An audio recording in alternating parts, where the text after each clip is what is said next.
Hi, so today is going to be an interesting one because we're in North Yorkshire with Mr. Mallappa Kolar and we're going to get behind the scenes of Clinican, how it was set up, what it looks like. So if you've been thinking about creating your own private clinic, private practice, this video is going to be really interesting for you.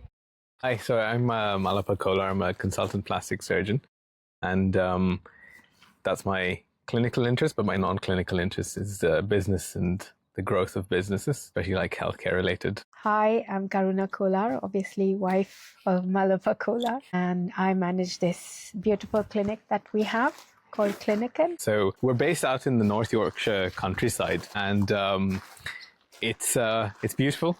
Essentially, you've got open fields, you've got like the forest, and it's sparsely populated. But for us, it adds to that feeling of luxury. We wanted to make sure that it's somewhere that we would enjoy coming, and it's like a retreat where you almost feel like by being in this environment, it feels like it's going to be a healing kind of environment, and that really helps, I think, for people to feel comfortable. The flip side to this kind of environment is that we chose not to be in a city center or in a high footfall area, so people don't know that we're here, which means you have to build up the awareness. But we were like trying to think about it in the long term, and I was pretty adamant about that, wasn't I? Yes. You were keener on the... Well, obviously from a marketer's perspective, I think it's important.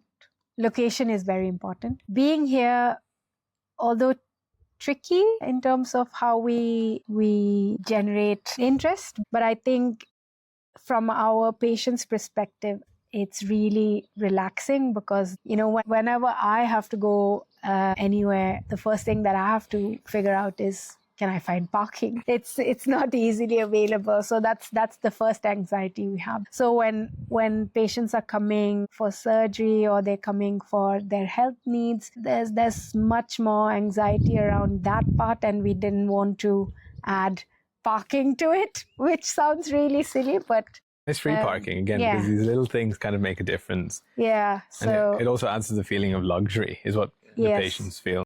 Yeah, it's the experience that they have. It's smooth, it's seamless, and it's nice when you're in an environment like this. Helps recovery. So yeah, we started off with designing it so that it's like, we chose this particular building mainly because it's like an open space that you can really appreciate the views, and it's directly park in front of the door itself. So there's, for those people who may have difficulties in terms of mobilization, it's easily accessible. So part of what we tried to do was to plan for, there's the steps, but we've also got a ramp entry as well. Little things like that need to be considered whenever you're building a healthcare facility. And then in the reception area, how we've designed this is we've got like it's expensive, but for us, it looks really nice. It again adds to that feeling of luxury. It's like a granite table designed by a desk designed by Karuna.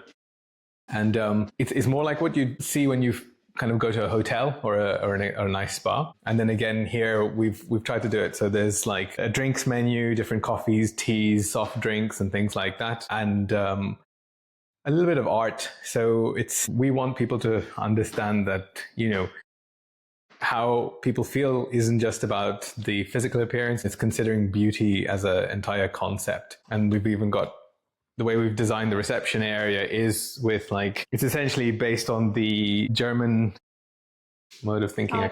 Art Deco. Art Deco. It's Art Deco. We got these custom made paintings done, and we've even had that was one of our patients' relatives who painted for us, the one over there. But yeah, so it's relatively sparsely populated, but then patients don't have to kind of come in, and there's not massive queues. So we time things out, so then it means that people don't feel pressured, that there's lots of activity, they get that personalization. So that's for this bit. Then we've got 2 clinic rooms, and So was this always no. So this was just an empty shell. It had some of the internal walls only.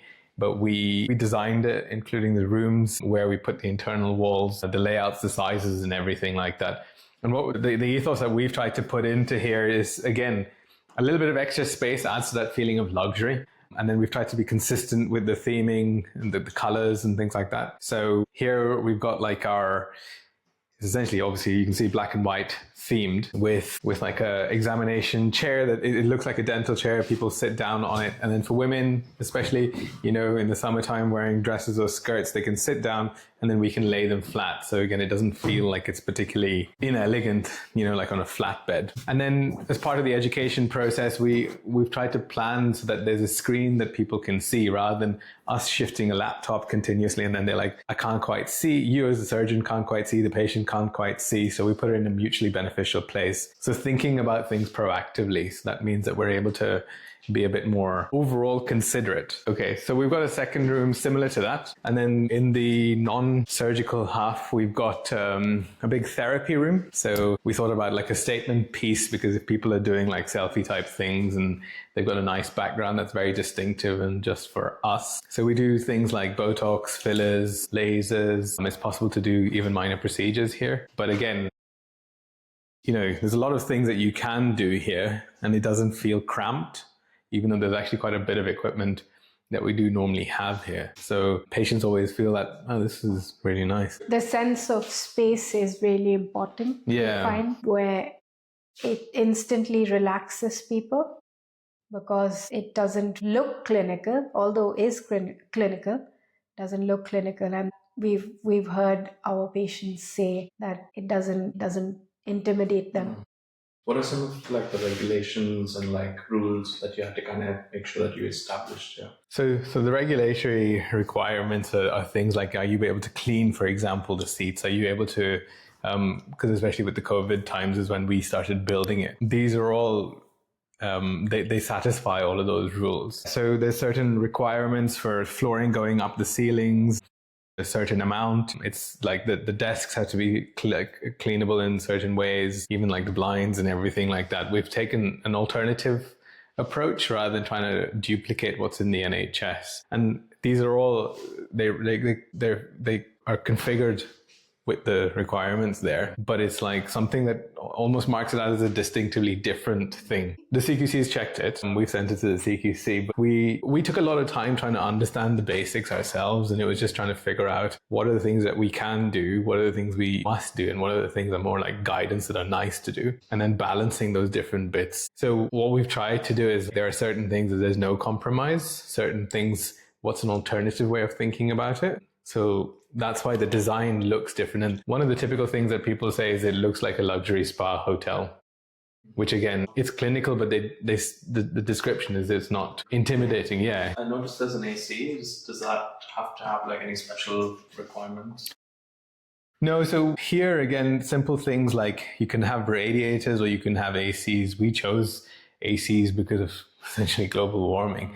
And at least in the summertime, you can cool it down whilst maintaining patient integrity and comfort as well. So ACs in these kind of spaces aren't too much of an issue, but it's when it comes to the theaters that, that's kind of really ramps up in difficulties. So so the way we split it is we've got the consulting half of the clinic.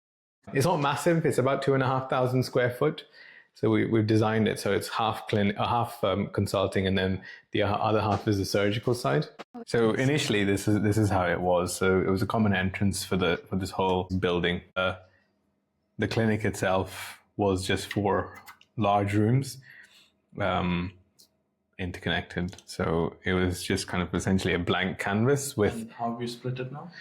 So how we've split it is this is the therapy room. We've got 2 consultation rooms here and here. And then we've got a store, like a secure store area in here. Then we've got 2 patient rooms. We've got a bathroom. We've got a changing room. We've got a kitchen. Then we've got the theater. And then we've also got like the sterile storeroom as well. So there's a fair bit. Plus we've also used some of the extra other spaces for like just non-sterile stores and power backup and things like that. So this is like the power backup and then the air extraction. So this is essentially a series of batteries. So in case the power goes down in theaters, like lights, ventilation, all that stuff, this has a good 3 to 6 hours of backup depending on what's being used. And then there's essentially a system that modulates the electricity that's coming through so you don't get any spikes and surges. So you need to have those things. And the air thing as well, did you have to set that up? Yeah, so we've also set up like the air pump, so that basically draws out the dirty air, like anesthetic gases, and like the whenever it's the patient's exhaling all of that stuff out, then all of that is drawn out and then pumped out. So it's all, everything is then wired and piped through upstairs. Okay. A lot of these things, it's really important to consider that you're working with, yes, it's your facility, but it's also like these are essentially partnerships. So you're working with a particular landlord, you're working with your particular builder. I mean, you guys do see this as a partnership. It has to be a long-term thing, because this is like, in the early stages. Mm-hmm. If we start to build or expand, then you need to have that flexibility and understanding to allow you to do that as well. For any instance, I see a recognizable. Exactly. So you can clearly tell the transition from like essentially outpatients to more kind of treatment wise. So we've got the whole crash trolley and like, the emergency airways trolley and things like that. And then we've set up the two patient recovery rooms. So patients check in here, and then we do all of our pre-op checks, consenting and everything like that. But if you kind of come in here, you can see that it has all the requirements. It's like you need to have the way that the electricity comes across in the back. You've got the taps and things like that. But again, we've added our artwork right the way through. And then, and the patient buzzer as well. So there's like the oxygen, you've got the actual clinical beds and things like that. So everything's up to spec, but we've got an area for the relatives to wait. We've got an area for the patients to sit down. So again, even though it's a patient room, it doesn't feel as intimidating as some of the more conventionally designed places. And then when you come into this one here, so this looks even better, especially with the light, even though interestingly, both are the same size actually when we measured them out. Which again, I think shows you, like from a design perspective, as doctors, you don't really appreciate these kind of things and the value of light. You have a rough idea, but you don't really understand the details. And then right the way through, so it has the air conditioning, plus it has the extraction that we've spoken about. So this is what allows the air exchanges as well to draw out all the exhaust fumes. And then in here, we've got, because it's not an inpatient, we haven't designed this mainly as inpatient, we've got like a bathroom. There's certain sizes that you need to have, and we've tried to make it look as consistent, the tiling design as well as deliberate, because we wanted to fit with the whole Art Deco thing as well. Everything that we've tried to do, every single aspect has to fit with that. And I was very particular about that, but I think then if you carry on with the theme, it just means that it's a lot more, patients appreciate that consistency as well. And then we have like the changing rooms as well. So we've got lockers and, all the clogs and things like that. And then the changing to drop off stuff. So if there's any need for anyone to stay. But here we got our scrubs inscribed as well. So, and then on this side here, we've got a little kitchenette. So it's small, basic. So it's like somewhere for the staff to come in. And then, there's some facilities for hot drinks, hot sandwiches and things like that. So this is technically the staff room. So we do have some of the notices and all of that kind of stuff, but it doesn't have to be as boring. And how many staff do you have? So we've got a bank of about 15, 20 nursing staff that we use on a rotational basis. And then we've got about up to 10 consultants. So that's a combination of mainly surgeons and then some anaesthetists as well, who we work with regularly. How many staff are here? So it would be when the clinics are running, if it's just, because we split it between the clinic side and then the surgery side, if it's a surgical day, then there's about 3 or 4 nursing staff. There's the anaesthetist and an ODP, and then the surgeon, 1 or 2 surgeons, depending on what's being done. If it's a clinical half, then it tends to be 1 nurse or healthcare assistant, as well as a receptionist, and then the doctor and things like that. How many patients do you see on, say you're operating, how many patients would you do in a day? Because we can do, again, because it's your own facility, you can decide when you start, when you stop, and how long the breaks are for. Yes, some of the bigger facilities, like the large corporate hospitals, will say, you need to get the throughput. Here it's more about the experience. And that's something that we chose to define as one of our key differentiators.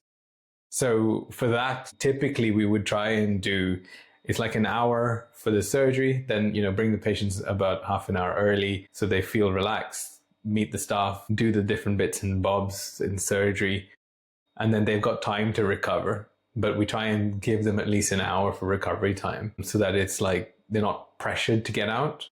Because actually that's a really important consideration. You know, if they're going to have surgery and they feel that pressure, then the blood pressure goes up, increased risk of bleeding, hematomas. So simple things like that. Yes, it's not as productive, but the overall experience is much better.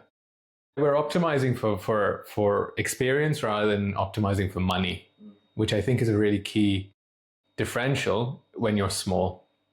Because otherwise, how do you make yourself better? We're going to go into theatres itself. So in here, it's obviously changing shoes just to go into theatres. So yeah, we've designed this. Again, there's plenty of space, and this is like an important consideration because yes, it's above the standards required for the CQC. But if you are planning to do for anything beyond what you yourself can deal with, it can be a bit congested very quickly. So we've got like the full anesthetic machine. We don't use pipe gases because obviously that's a really high investment cost.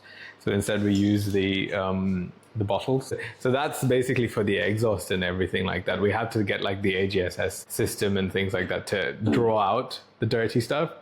So it's not too bad to do, but again, we've designed it so we've designed where we would get the piping to come in. And then all of these things here, like all of the plugs and everything like that have to be specifically done where you've got different pieces, to affect the fluctuations and things like that. So we're just kind of reorganizing, so it looks like a bit of a mess, but we're in between theatre days. Yeah, so again, it's discussion with the different companies and you build up these contacts. So we've got theatre lights, which are some of the best you can get, partly because as a surgeon, you want to be able to work with the best equipment rather than compromising on those things. Part of it as a clinician is understanding what it is that you will need and then why you need it.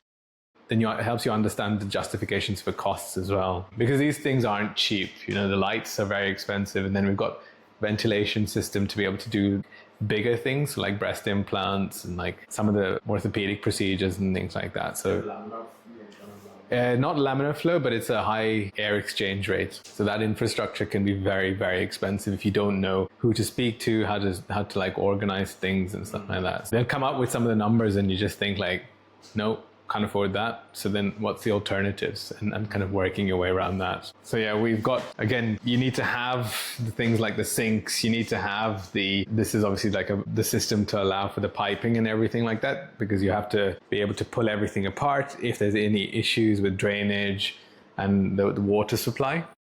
So simple things like that you don't really realize until you start doing it. And then in here we've got like our sterile stores. So we keep like all the different medical equipment and the different machines that we have. So we do have air conditioning. It's basically recycling the air. And then we've also had to combine it with the air exchanges. Again, different companies will say, well, we can integrate them both, which sounds great in theory, but it's understanding it's not just the cost of putting it together, but the cost of running it. Because you're essentially bringing in air at a faster rate. So you have to cool it. So the machine needs to be even bigger. There's disproportionate increases in prices. So little things, if you just think about, they'll sell you whatever is most expensive, but you need to think about what's also for you is realistic. And then we've got like a sluice room as well, so to get rid of everything. So even that and the backboards are all that had to be installed to allow for all the waste fluids to be disposed of safely. And you need to understand where it is, how it's going to be dealt with as well, because these are things that the CQC does ask for as well. How do you get started with setting up something like this? Yeah, so getting started is again understanding. So you've obviously got the infrastructure in terms of the building, but then it's the bits around it that I think, unless you're interested in building a clinic, you don't really switch on to. So like the air handling units, the lighting, what tone of light you want to have. And then as a surgeon, like what's the kind of light that you want to be using? So we looked at a fair number of different types of companies that provided it. And we found like this one for me is the best one by far. And just to kind of give you a simple demonstration. And again, this is where you can control what you do. So essentially you can control the tone. So you can get like a really, it helps you to be able to see the different, if you kind of look down here on the white. Should I put my hand there? Yeah, if you put your hand there. So you can see the size of the visual field that you can reduce. Okay, you can change the color, so you can see it becomes like an icy white, like a pure white, to like a more warm tone. Which again, you'll be thinking, these guys are just messing around, boys and toys and all that stuff. But for example, like the orthopedic surgeons prefer the whiter light because it's more helpful for the bone. In plastics, we like to see where the blood vessels are, and that's like a useful thing when it's a warmer tone. And then even things like the simple thing that you can do with most of the machines are just decreasing brightness or increasing brightness. But say, for example, if we look at the Can you do the changing of tones? Yeah, sure.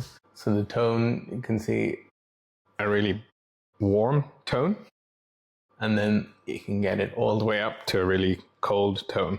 Okay, I tend to use it in the middle. A simple thing here again. So when you put your head in the way, for most theater lights, one theater light, you're inevitably blocking like huge amount of the field. So look at this. I've got my head in there. You see, it went dark, and my head's reflective, but it's not that reflective to get the light to go through there. So even with that light coming through, this then uses various sensors to detect where is the blockage, and then redirects the power that needs to be produced to then make sure that you don't lose that sight. And if for a simple cost consideration, you're going to be buying 2 lights versus 1 light. If you buy one of these, which I feel is the best one you can get, versus 2 lower quality ones, you're permanently getting someone to move. All those little bits kind of add to the general efficiency. It adds to the general calmness, because you as a surgeon getting stressed, because some surgeons get very stressed about the light. And it's like, get it right, light. Yeah. They don't want to touch it themselves, but they want someone else to say. But if you've already got it where you need it to be, it's like an easy thing. So this bed is clearly different from what we use in the NHS electric. Yeah, so this is a manual bed, but this is like for short procedures. Again, here, you don't really realize you need to have a certain thickness of the cushions, because that helps define how long you can keep a patient on there for. So little considerations like that make it, you understand what's the utilitarian uses. You can do it for multiple different procedures, multiple different lengths, and it's comfortable. Patients sometimes get off and they're like, I could sleep on that. So again, it shows the comfort. Obviously, for X number of £1,000, it's not cheap. It's not a cheap bed. And then the other thing that we got with the same company, because we liked what they were doing, is a diathermy machine. So you have standard diathermy, which is typically very kind of like, there tends to be lots of older machines, or it tends to be very, very high tech in terms of combining it with other functions. This one here, it can do a whole load of things, but one of the reasons I like this, it calculates the resistance, so you don't put in too much electricity. So if you're not putting in too much electricity, it minimizes the area of burn. That minimizes the trauma. That minimizes the swelling. So it means quicker recovery, So it's thinking about those different bits. Yes, this is actually cheaper than some of the competitors, So price isn't everything, but you need to be willing to think about it, which means investment of time. It's, for some people it's not doable, that's fine. But again, I think when you work with the right sort of people, you can get that stuff. Because even just figuring out these 3 bits, plus KLS Martin did the IPS and the UPS systems as well. So we looked into them individually. It just so happened that they were so good at every single element, very communicative, and that kind of stuff matters, because you understand in business that it's not just about the delivery. It's the method, and it's the post-installation care, Speaking of that, this whole place looks very clean, very well managed, and well stocked. So can you talk to the leadership and setting up SOPs and stuff? So there's a lot of things that you need to be considering. So you've got, interestingly, even though the colors look the same, the paint there needs to be different to the paint in different parts.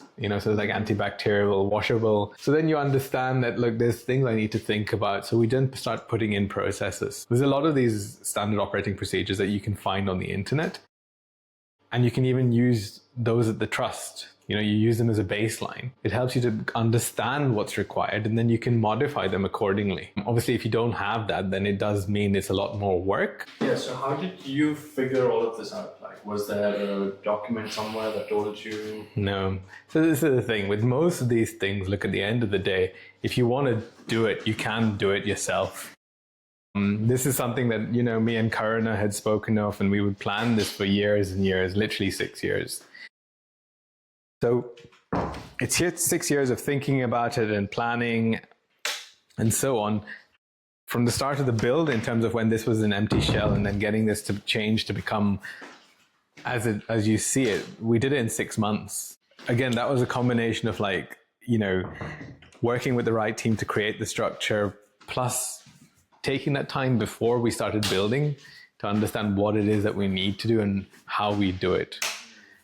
And were there any mess ups and redos and problems that you faced? So again, with our landlord, we worked really closely with him. He has a lot of experience in other businesses, so he was like, look, don't rush in, take your time. And we found him to be a really good business mentor, actually, as well as a landlord, and he's a friend as well now, So those things, thankfully, we managed to avoid most of those hiccups. And because, cash. So we were like, we need to take a little bit of time just to think about how we're going to spend that money. Potentially big things like the air handling units and the ventilation, they could have been very, very, very expensive mistakes. But we managed to find a safe way of doing it through another method. But again, it's kind of like, you don't want to rush in, but you don't want to over plan it as well. There's a balance. If you were doing it again, or if you had a consultant helping you, what would you do differently?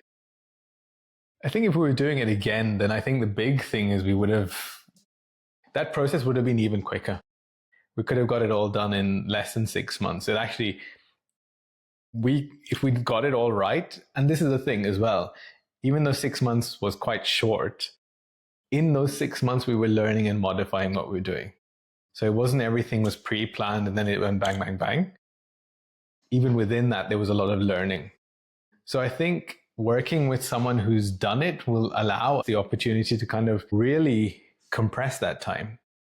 And the importance of understanding the time compression is that it means that your costs of outgoing are reduced. Okay. So we ended up having to pay loads on the way out, and you don't see returns for a long time. So if you're reducing the time that it's out, at least you're, even if you halve that time, for example, from say 6 months to 3 months, it doesn't sound like a massive amount, but that's a marketing campaign, for example, So those little bits, I think, cumulatively make a big difference. Through shared experience, we found that the clinic structure building and setup and everything is the quickest part of it. But what really takes time is the marketing side of things, especially for us, because of where we're located. We're not in a high footfall area.